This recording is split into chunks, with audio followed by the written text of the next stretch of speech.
We are staying on top of the breaking news on this historic day, a simple gesture of love and respect from First Lady Dr. Jill Biden.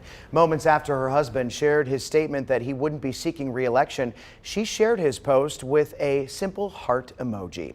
In the statement, President Biden wrote, "I believe it is in the best interest of my party and the country for me to stand down and focus solely on fulfilling my duties as president for the remainder of my term."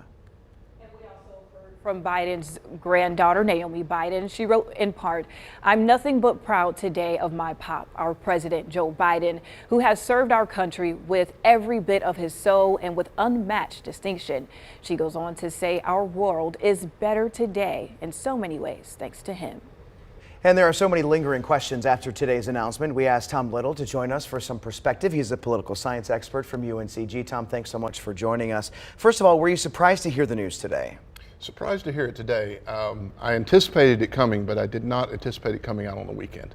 Okay, so we know that Biden has endorsed Vice President Kamala Harris. Will that be enough for her to be the Democratic candidate? And what are the next steps in picking a candidate? I believe it will be enough. I just can't see on the short time frame anybody else being able to put together a real challenge. It's going to be up to the delegates, the members of the DNC committee and the delegates to make that choice. But I find it difficult. I think a lot of people are kind of laying back today whether they're going to endorse her, letting this be Joe Biden's day.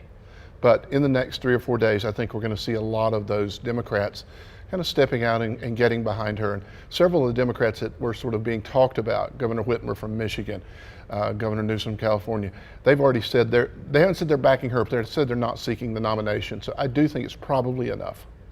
So specifically when it comes to North Carolina, where do we stand now? I mean, do you think enough people will back a presidential candidate of Kamala Harris, or do you think that they'll go with former President Trump?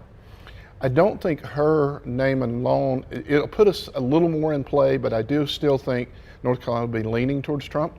Now, there is some talk of Cooper being on the ticket. I don't see it probably, but if they put Governor Cooper on the ticket, obviously that changes the dynamic a great deal here in the state. And so what, let's keep talking about that. So, let's say Governor Cooper is on the short list, as we've seen.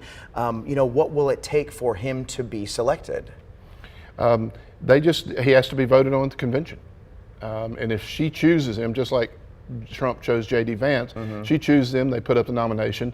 Assuming they know they have the votes, you don't put him up there if you don't know you have the votes. So they would have to vote on him at the Democratic convention in August. And will the idea of Cooper on a ticket sway any votes to the Democrats in our state? I do. I think it definitely would, in my mind, put North Carolina as a competitive state. Maybe it doesn't shift to Democrats, but it moves in that direction because this is a man who's never lost a statewide election in North Carolina. And that's not many people can say that. Sure. Tom, thanks so much for being here. We still have a lot more questions, so we are going to continue this conversation as soon as this newscast ends at 6:30. Tom's going to stick around with us, and we're going to stream our conversation on our digital and social media platforms.